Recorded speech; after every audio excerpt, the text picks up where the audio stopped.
থেকে অযথা বিদ্যা শিখে যদি না গড়তে পারি শোষণবিহীন সমাজটাকে, কিভাবে বেঁচে থেকে অযথা বিদ্যা শিখে যদি না গড়তে পারি শোষণবিহীন সমাজটাকে, কিভাবে বেঁচে থেকে কিভাবে বেঁচে থেকে কিভাবে বেঁচে থেকে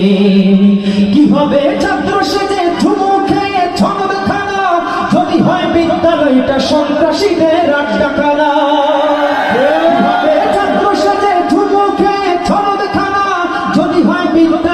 সন্ত্রাসীদের আড্ডাখানা, এর চেয়ে মরাই ভালো, দেশ ছেড়ে যাওয়াই ভালো, এর চেয়ে মরাই ভালো, দেশ ছেড়ে যাওয়াই ভালো। কিভাবে ধোঁকা দিয়ে বিবেকটাকে, কিভাবে ধোঁকা দিয়ে বিবেকটাকে, কিভাবে বেঁচে থেকে অযথা বিদ্যা শিখে যদি না গড়তে পারি শোষণবিহীন সমাজটাকে, কিভাবে বেঁচে থেকে কিভাবে